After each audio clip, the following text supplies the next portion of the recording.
Quisera, Senhor, que momentos de paz e harmonia como esse que estamos vivendo aqui agora pudessem ser em maior número no nosso dia a dia. Mas sabemos que, em função dos nossos afazeres, escolhemos esse sábado para irmos recambiar nossas energias, abrir nossas mentes, abrir nossos corações para receber o bálsamo que muitas vezes trará alegria e conforto para as nossas almas. Obrigado por esses irmãos Cristófanos presentes no nosso ambiente. Pedimos, Senhor, que a tua luz se faça sobre a Rosa, que vai desenvolver a palestra do Espírito desta noite. Muito obrigado, querido Jesus, e que a paz de Deus esteja conosco. Vamos lá?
E no capítulo 17, sede perfeitos.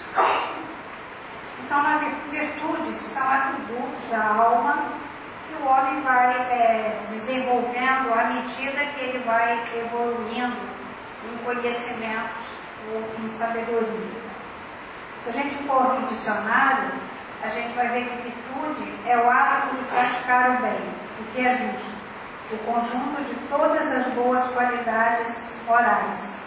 E na etimologia da palavra, virtude vem de virtus, que significa ânimo, força, valor da alma.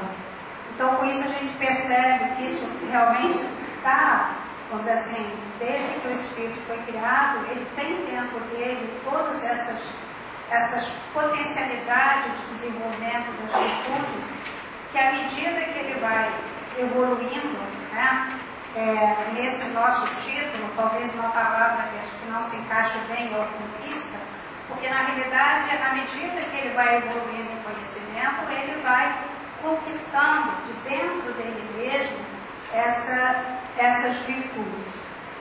Mas as virtudes, elas foram muito estudadas por Sócrates e seus discípulos, né? Sócrates já falava a gente vai ver daqui a pouquinho, né, nessa evolução, mas eu esqueci de falar isso aqui, que eu acho que estava subentendido, mas é sempre bom frisar. Todos os espíritos estão destinados a desenvolver suas virtudes e a se tornarem mais ou menos virtuosos. Então Sócrates dizia que ninguém faz o mal voluntariamente, mas por ignorância, pois a sabedoria e a virtude, elas são inseparáveis. Aí, à medida que progride, vai atingindo o conhecimento necessário para ir desenvolvendo as virtudes. E Platão, ele falava que a busca da virtude deve prosseguir pela vida inteira. Portanto, a educação não pode se restringir aos anos de juventude. Vai se ampliando à medida que o saber se amplia. Então, nós estaremos desenvolvendo nossas virtudes até, vamos assim, eternamente, desde o momento que fomos criados e nos entendemos como seres individuais, nós temos vindo desenvolvendo nossas virtudes. Platão, no livro dele, A República, ele classifica, não é que ele nem classifica, talvez classificar nem seja um termo. Ele considerou que existem 4 virtudes essenciais. Dessas 4 virtudes essenciais, todas as outras se derivam. E ele chamou essenciais exatamente por isso. Elas seriam essenciais para que as outras viessem a se desenvolver. Mais tarde, um padre católico, um filósofo católico, Ambrósio, chamou essas virtudes das virtudes cardeais. Exatamente nesse sentido, é como se elas abririam a chave ou o caminho para todas as outras virtudes. Então é a prudência, a temperança, a fortaleza e, na harmonia entre essas todas, a justiça. A prudência é a capacidade de prever e evitar as faltas e os perigos, e que leva a conhecer e a praticar o bem. Daí então viriam a razão e a sabedoria. A temperança, a sobriedade nos prazeres, assegura o domínio da vontade sobre os instintos. A gente sabe que no início nós somos instintivos, à medida que a gente vai evoluindo, a gente vai desenvolvendo a intuição, e o que a gente almeja é atingir um grau de intuição mais com a evolução. Prudência ao lidar com os prazeres. Então daí teria o autodomínio, o autoconhecimento, que são as virtudes que a gente tem que desenvolver para até poder lidar com todas as dificuldades do dia a dia ou para conviver. Né?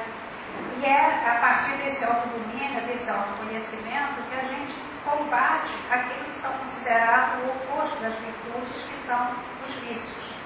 Vocês lembram que São Paulo, na primeira carta aos Coríntios, ele fala: tudo me é permitido, mas nem tudo me faz bem, e eu não me deixo dominar por nada.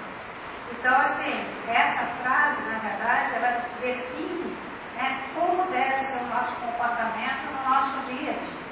A gente, às vezes, pode até ser tentado ao vício, ao excesso, seja de alimentação, seja de bebida, seja de estresse, seja do que for, né? Mas eu devo me autoconhecer o suficiente para saber até que ponto, dali para frente, aquilo passa a me fazer mal. E aí isso eu devo evitar. Né? A fortaleza é ser forte, não se deixar abater pelos reveses e infortúnios da vida. Firmeza nas dificuldades e constância na procura do bem. Daí se desenvolve a paciência. Né? Ser paciente é saber realmente resistir a todas as dificuldades.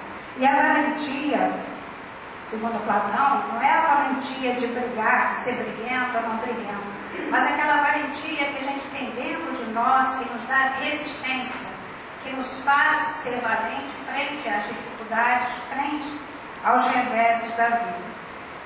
Tendo harmonia na prudência, na temperança, na valentia e todas as virtudes que daí derivam, nós realmente estaremos preparados para a justiça, para dar ou deixar a cada um o que por direito lhe pertence. Direito, razão fundada nas leis vigentes, e aí a gente atinge a harmonia. Então, todas essa filosofia sobre as virtudes, ela foi trazida a todos os outros países ocidentais através do cristianismo. E vários filósofos cristãos se pronunciaram sobre as virtudes. Santo Agostinho dizia que a virtude é uma boa qualidade da mente. A gente sabe que a mente é o quê? É o espírito, né? Por meio do qual vivemos retamente. E São Tomás de Aquino dizia que a virtude é um hábito do bem, contrário ao hábito para o mal ou para o vício. Então, o cristianismo, ele acrescentou aquelas 4 virtudes cardeais, mais 3 virtudes que eles chamaram de virtudes teologais. A fé, que é a crença